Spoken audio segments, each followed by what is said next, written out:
저는 문재인 정부 인권 정책 세계 딜레마, 과대동 조현병 환자의 방어하는 사례를 중심으로 하는 주제로 현재 진주 혁신포럼 대표로 계시고 경상대 갈산동 김인교수께서 발표를 해주시겠습니다. 네, 박수로 맞아주십시오.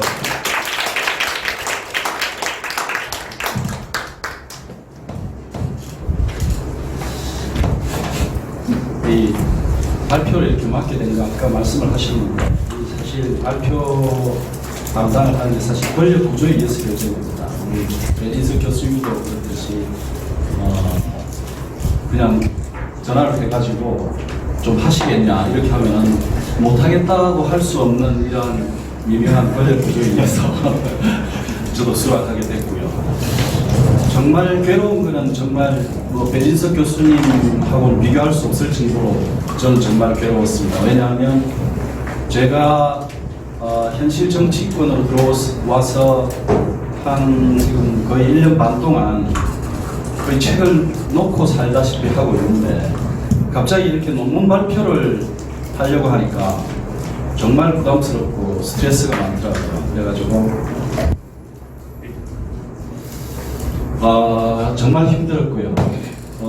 그래서 제가 마감 시간을 넘겨서 좀 부탁을 드려서 겨우겨우 밤을 새다시피 하면서 이렇게 했는데 사실 학술적인 논문을 준비를 하고 그렇게 했어야 되는데 제 논문은 어떻게 보면 제가 지금까지 했던 그런 정치학의 기본 파벌이라든지 권력 분립이라든지 또 헌법이라든지 이런 내용하고는 조금 거리를 두고 제 입장과 처지를 충분히 반영한 그런 논문 주제를 연구 주제를 잡았습니다. 제 입장이라는 것은 2005년도부터 제가 연구자로 살다가 촛불 집회가 나면서 또 촛불 시민으로서도 행동을 했고 그것이 끝나고 나서 현실 정치판에 뛰었던 행위자로서 과연 이런 민주주의 과정에서 말씀 아까 첫 번째, 두 번째 발표하셨던 그런 정권이 주기적으로 교체가 되고 또 선거 제도가 바뀌고 과연 그렇게 된다고 해서 우리의 삶이 바뀔 수 있을까? 결국은 삶을 바꾸는 것은 정치인들이 그런 것들을 해줘야 되는데 제가 정치를 현실적으로 지금 한 2016년부터 뛰어들까 말까 하고 이렇게 발을 걸치면서 살아오고 난 뒤에 현실 정치인들은 상당히 우리 삶을 바꾸는 데는 조금 능력이 없거나 관심이 없거나 좀 무책임하다 하는 생각을 저는 갖지 않을 수가 없습니다. 이번 진주 참사만 해도 지난 4월 17일 발생한 뒤에 대부분 사람들 다 잊어버렸어요. 연구 발표도 지금 좀 시간 지나면 나올지 안 나올지 모르겠습니다만은 현실 정치인들도 땜질식으로 그냥 몇 가지 법을 개정하겠다 이렇게 얘기 나왔고 그런 거 있지만은 사실상 언론에서도 이제 관심이 점차 줄어들고 있고 더더구나 더 큰 문제는 과연 제2의 안인덕 사건이 났을 때 우리가 거기에 대해서 충분히 이제 대응할 수 있을 정도의 시스템을 갖추고 있는가 하는 부분에서는 심각한 그 자성과 좀 반성을 할 수밖에 없는 그런 상황이다라고 말씀을 드릴 수 있겠습니다.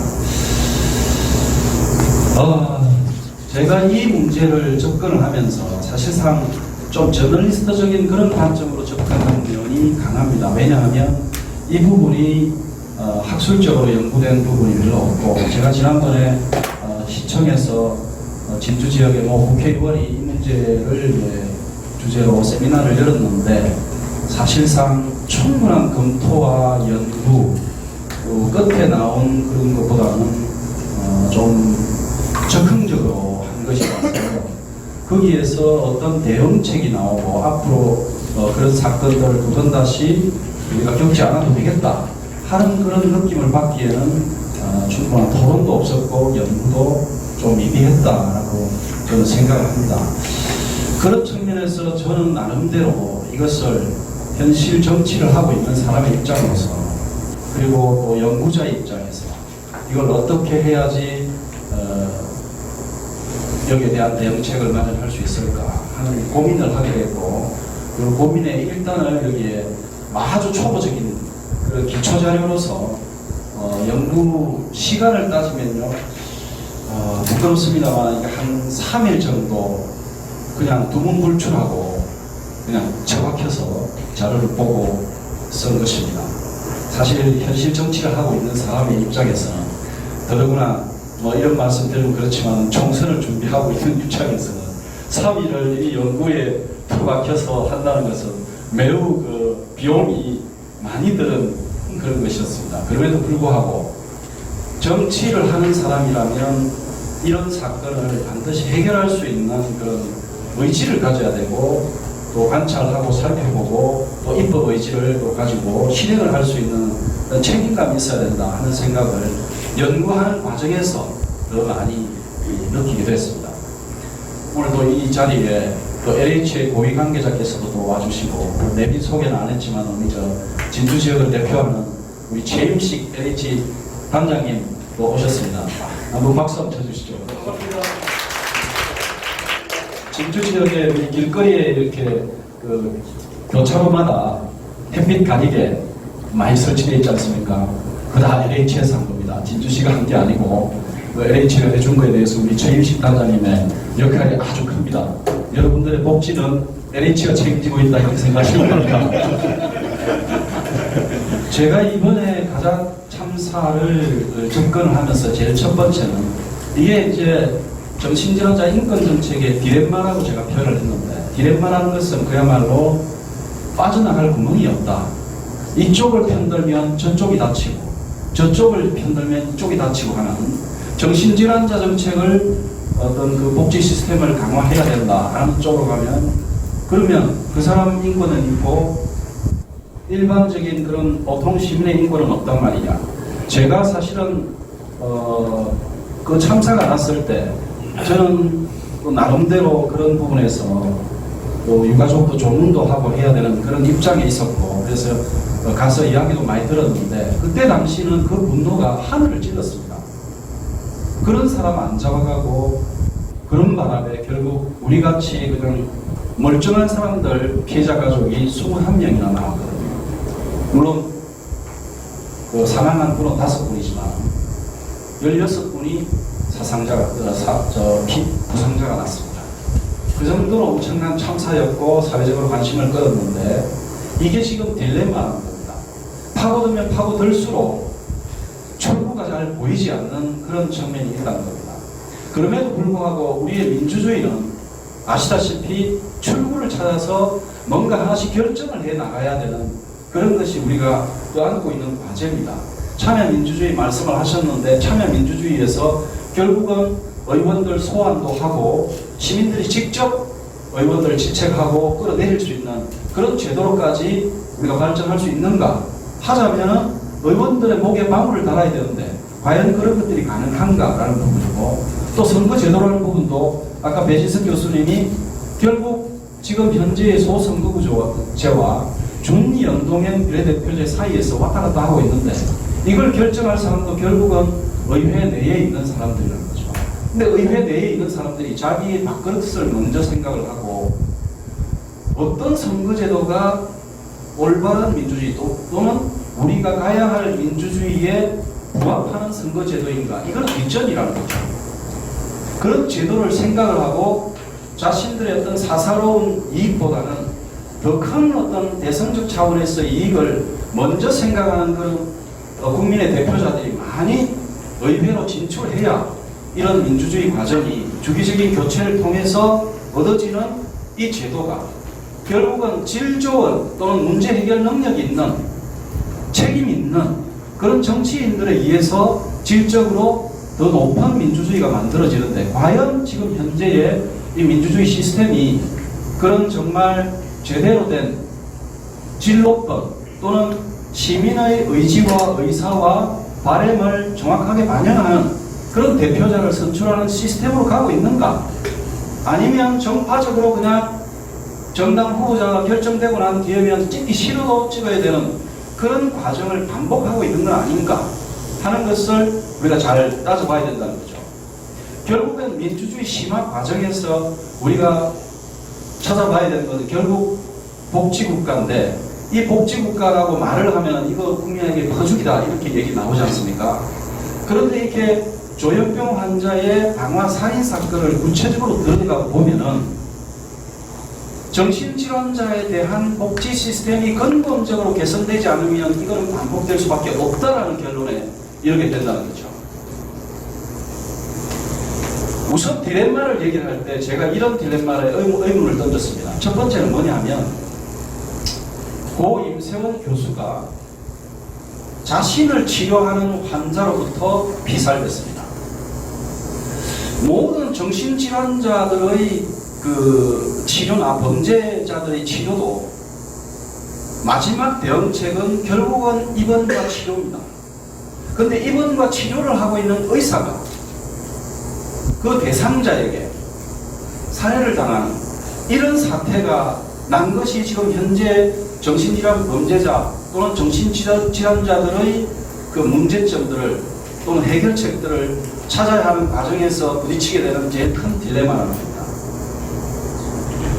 결국은 임세원 교수를 살해한 그 박모 씨 30살 징역 25년을 선고받았습니다. 그리고 치료 감호도 받게 됐죠. 치료 감호는 15년이 최장이죠. 그런데 결국은 그 사람이 25년 징역형을 살면서 하게 될 일도 자기가 살해했던 임채원 교수와 같은 사람에게 가서 또 치료를 받는 그런 과정을 반복하게 될 거라는 겁니다. 이런 쳇바퀴가 계속되고 있는 이 상황을 우리는 어떻게 풀어나가야 될 것인가 라는 것이 바로 이 어떻게 보면 가자동 방화살인 사건이 지금 안고 있는 근본적인 딜레마라는 겁니다. 자, 그러면 우선 입원 치료라는 이게 가지고 있는 문제점들을 한번 보기 위해서 제가 우리 정신건강복지법에 있는 그 제도들 5가지 제도가 있습니다. 결국 사건이 나면 또는 사건이 일어나기 전에 처리하는 것들은 결국 입원 치료입니다. 치료를 받아야 범죄 행위가 발생되지 않고 같이 살아갈 수 있으니까요. 그런데 그 치료와 5가지를 곰곰이 뜯어가 보면 첫 번째, 두 번째는 자의로 제 발로 걸어 들어가 가지고 치료하는 것이 가장 좋은 방법입니다. 근데 대체적으로 그것을 한두 번 하다가 안 하죠. 그러면 보호자가 동원됩니다. 가서 하자. 설득을 하고 해가지고 환자를 데리고 들어갑니다. 정신건강복지센터가 진주에 딱 한 곳 있습니다. 전국에 237곳에 다 한 곳이 있습니다. 정신건강복지센터 데리고 들어가가지고 또는 우리 그 정신건강의학과에 데리고 가서 진료를 받게 됩니다. 부모와 환자의 동의에 따라서 치료를 받게 되죠. 그 두 가지는 비교적 범죄가 질환으로부터 발생되는 그런 범죄는 사실 희박합니다. 근데 문제는 이제 강제 입원을 해야 되는 대상자로부터 발생합니다. 강제 입원을 해야 되는 대상자는 3가지 입원 방법이 있는데 그 3가지는 우선 부모의 동의, 2인 이상으로 늘어납니다. 그때는 환자 본인의 동의가 없어도 되는 것입니다. 이 3가지는 강제 입원은 환자 본인의 동의 없이 할 수 있는 3가지인데 보호자 2명 이상이면 됩니다. 그렇게 해가지고 강제 입원을 해서 최장 2주 동안 첫 번째 진단을 받을 수 있도록 되어 있죠. 보호자에 의한 입원입니다. 보호 입원이라고 하는 41조인가요? 그렇게 되어 있고요. 비교적 그렇게 보호자가 강제로 하는 그런 것일지라도 보호자가 입원을 시켜서 치료하게 하는 것은 사건이 범죄 행위가 발생될 가능성이 낮습니다. 4번째, 5번째는 이제 본인이 입원을 거부해가지고 있는 경우에 생기는 행정입원과 응급입원 두 가지입니다. 우리가 안인덕 씨 같은 경우에 행정입원과 응급입원 두 가지를 써서 했어야 되는데 그게 작동하지 않았습니다. 행정입원은 지방자치단체장이 시키는 것이 행정입원입니다. 물론 지방자치단체장이 무조건 하는 게 아니라 경찰관이 정신건강의학과 정신건강 전문의에게 요청을 하고 정신건강 전문의가 지자체장에게 요청을 해가지고 지자체장이 119나 경찰관 동원해가지고 입원을 시키는 그런 방식입니다. 이때도 첫 번째 진단을 할 때는 2주 동안 가능합니다. 지금도 얼마든지 본인이 동의하지 않아도 이렇게 강제 입원할 수 있는 방법이 있습니다. 그 다음에 또 마지막으로 이제 입원할 수 있는 경우는 이런 지자체장이나 또는 정신건강 정신건강 의학과 전문의의 요청이 없더라도 그런 정신질환 범죄 행위를 하려고 하는 위험한 또는 자타해 위험성이 있는 행동을 보일 때 그것을 발견한 사람 제3자 누구든 요청을 해서 할 수 있습니다. 경찰에 112 신고해가지고 경찰이 오면은 경찰이 데리고 갈 수 있습니다. 이때 중요한 것은 응급입원 같은 경우에는 정신질환자로 추정되기만 해도 사실 가능합니다. 예컨대 지난번에 7번, 올해 들어서 7번의 신고가 주민으로부터 가자 아파트에 신고가 경찰에 접수가 됐습니다. 그럼 경찰이 나왔지 않습니까? 그래서 신고자의 진술을 들었습니다. 진술을 듣고 하는 행동이 이거 정상적인 행동이 아니다. 정신질환자로 추정된다라고 경찰관이 판단을 했다면 아마도 정신건강의학과에 부탁을 해가지고 또 119를 불러서 경찰관은 데려가서 입원 치료를 하게 할 수 있습니다. 그때는 72시간만 정신건강의료기관에서 진단을 받게 할 수 있습니다. 72시간 지난 뒤에도 더 이상의 진단이 필요하다 싶으면 그때는 연장을 할 수 있습니다. 그 연장은 2명 이상의 정신건강의학과 전문의의 동의가 필요합니다. 그럴 때는 그 해당 의료기관의 전문의와 다른 소속기관의 전문의가 동의를 같이 해가지고 조금 까다로워집니다. 그러나 어찌됐든 응급입원이라는 것은 긴급한 상황에 데리고 가서 진료를 받게 할 수 있는 위기 상황을 모면할 수 있는 제도는 얼마든지 있다는 것입니다. 그리고 지자체장의 책임이라는 것도 사실 굉장히 중요한데요. 우리가 이 입원 제도를 보면은 이 행정입원과 응급입원을 섞어서 쓸 수 있도록 되어 있습니다. 예를 들어서 최초로 발견한 사람이 시장이다, 또는 시장이 제보를 받았다, 또는 누군가로부터 시장이 얘기를 들었다. 굳이 그것이 의사가 아니고 그냥 제3자라도 시장은 응급입원의 대상자가 돼서 바로 불러들여서 할 수 있는 겁니다. 그래서 우리 정신건강복지법에 있어서는 그런 어떤 자신의 안전이나 건강을 위험에 빠뜨리게 하거나 또는 타인을 해할 우려가 있는 그런 사람은 응급입원 제도를 통해서, 그리고 응급입원 제도가 행정입원이나 보호입원으로 전환시킴으로 해서 이 세 가지를 버무려서 얼마든지 치료할 수 있는 제도가 이미 1995년도 정신보건법이 제정될 때부터 그것이 있었다는 것입니다. 문제는 왜 이것이 그렇게 오랫동안 법이 있었음에도 불구하고 제대로 작동이 안 됐느냐. 그 정도로 우리가 우선 법의 존재 자체를 너무도 모르고요.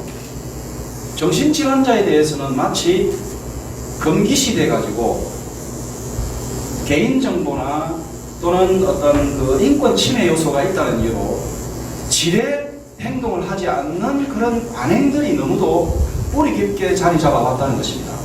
거기다가 우리 지난번에 서민경 교수님도 그때 말씀을 하셨는데, 이 복지 시스템이 정신건강, 이 정신질환자에 대한 복지 시스템이 워낙 열악하다 보니까 어차피 경찰이 데려가 봐야 이번 시스템이 열악한 것을 미리 만약에 인지하고 있는 경찰관이나 또는 제3자라면, 그리고 당사자들은 입원을 하지 않으려고 하거나 입원해봐야 필요 없다라는 그런 인식들이 팽배해 있다는 거죠. 그렇기 때문에 이 지금 현재의 이 시스템으로는 당장 이제 위기가 발생했을 때 그 위기를 모면할 수 있는 시스템은 지금 법으로도 충분히 갖춰져 있는 건 사실이지만, 근본적으로 이 부분을 해결할 수 있는 시스템은 갖춰져 있지 않다는 것입니다.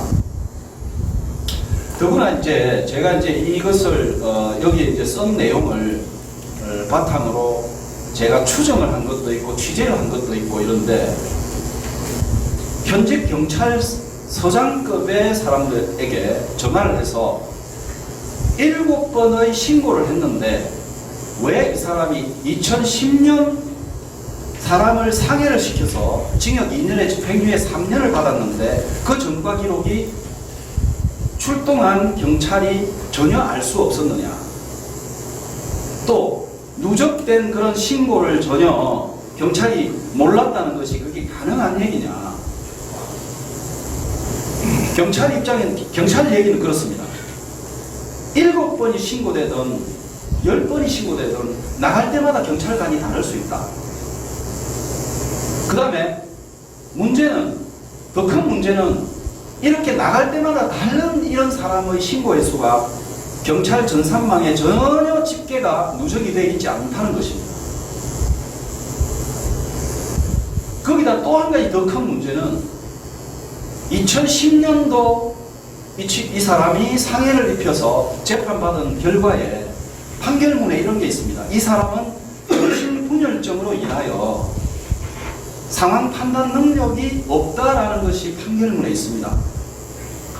그때 당시에 치료 감호를 받고 집행유예로 풀려났습니다.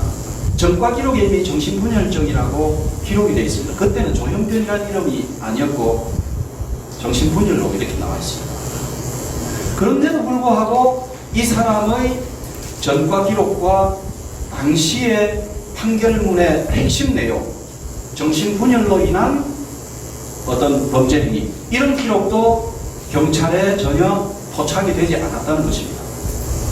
그러면 도대체 어떻게 돼야 경찰이 이 사람이 신고가 들어갔을 때 조회를 해서 이런 전과 기록이 조회가 되느냐. 입건을 해가지고 이 사람을 검찰에 넘긴다고 하고 검찰 넘기는 송치 단계에서 그때서야 판결문을 읽고 조회를 할 수 있다는 것입니다. 그러니까 지금 현재 이 상태가, 지금도 물어보면 전혀 이걸 법을 고치려고 하지도 않고 고치는 데 있어서도 여러 가지 문제가 발생합니다. 어떤 문제가 발생하냐면, 일단은 정신병력을 치료한 경력은, 그 기록은 본인의 자발적인 동의가 없으면 또는 보호자의 동의가 없으면 정신건강복지센터든 정신병원이든 그런 것들을 기록을 하지 않는다고 하는 겁니다. 그래서 현실적으로 한 15% 정도만 자기가 정신병력을 치료한 그런 기록을 남긴다고 한다는 거예요. 왜 그런 일이 발생하냐면, 우리가 정신건강복지법에 보면 정신질환으로 인해서 어떠한 사회적 차별도 받지 않는다고 되어 있지만, 현실적으로 정신병력이 정신과나 또는 우리 정신건강복지센터, 저 문산에 있죠. 거기에 기록이 되고 모든 것이 기록이 되어 있는 순간 어떤 형태로든 그런 것들이 개인정보가 새 나가면 취업을 한다든지 어떤 사회적인 활동을 하는 데 있어서 큰 차별을 받게 된다는 겁니다. 우리 사회의 편견이 그 사람들이 정신치료 경력을 남기지 못하도록 해놓았다는 겁니다. 그렇기 때문에 모든 정신과 치료 경력이나 치료 이력을 남기자면 사회적인 차별이라든지 취업상의 또는 어떤 사회적 활동에 있어서의 그런 차별들이 엄격하게 금지되는 것들이 동시에 갖춰져야지 이런 것들이 기록으로 가는데 동의가 될 수 있을 것이라는 거죠. 그렇기 때문에 이 딜레마가 정말 풀어나가기가 힘든 그런 과정이라는 겁니다. 그럼에도 불구하고 우리는 이번 사건이 일어난 이 과정을 살펴보면서 정신질환자의 그 어떤 상황을 그 인권을 더 중요시하고 그 문제를 푸는데 더 편중되면은 그 사람들이 혹시나 저지를지도 모르는 자타의 위험 행동을 제지할 길이 없어진다는 것이고, 또 가자동 사건에 일어났던 그런 사람들을 더 우선시하게 되면 정신질환자들이 현재 이런 어떤 팽배한 사회적인 편견에도 불구하고 우리가 그 사람들의 정신병력 기록을 모든 의료기관에 다 등록해가지고 하게 할 수는 없다는 것입니다. 경찰이 저한테 한 얘기가 그겁니다. 경찰 전산망에 또는 경찰이 현장에 출동했을 때 정신건강복지센터의 치료 경력이 모두 다 기록이 되고, 자기들이 도저히 이거는 누적된 그런 그 신고 횟수가 누적되어 있다는 것이 경찰 전산망에 출동한 경찰에게는 모두 다 정보가 공개되고, 그래서 경찰관의 판단으로 7번이나 출동한 상황에서는 정신과 기록이 있는지를 확인해야 되겠다는 차원에서 정신건강복지센터에 전화해가지고 이 사람이 과거에 2011년부터 2016년까지 64회 이 사람은 진료를 했다는 기록은 있다고 합니다. 정신건강복지센터에 알아봤을 때 그것을 알려줄 수 있는 이 연동 체계만 돼 있어도 이 부분은 적어도 가자동 사건이 일어나는 그런 대량 참사가, 대대적인 참사가 일어나는 것은 최소한 막을 수 있지 않겠느냐 하는 것입니다. 그래서 저는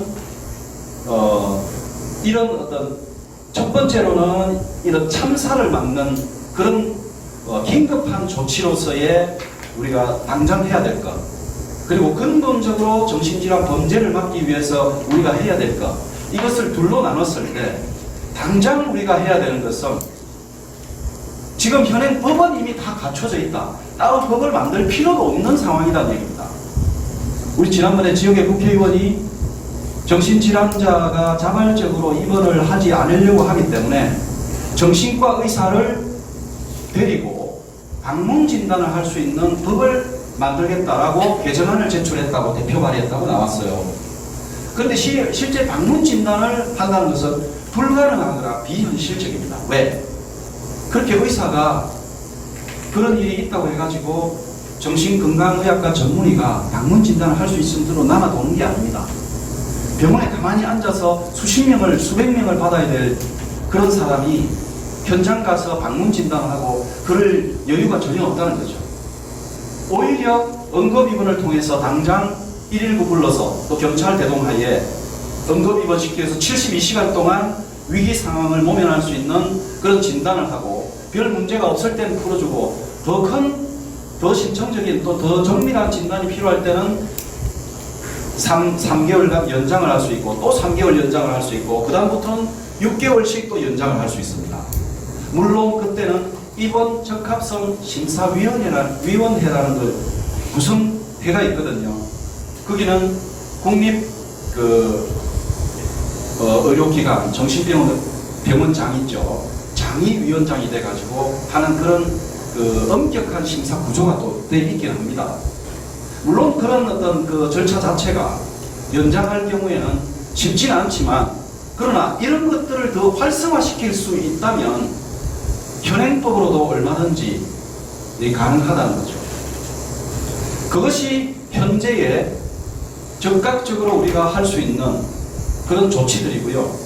보다 근본적으로는 현재 우리 보건복지 예산상 1.5%에 불과한 이런 정신건강복지 비용 체계를 더 확충해가지고 OECD 국가 평균이 5%라고 하는데 5% 수준으로 가서 정신건강복지센터가 지금 진주에 한 곳이 있는데 이 한 곳에 한 명이 180명의 정신질환자를 보고 있다는 것이 지금 현실이라는 거죠.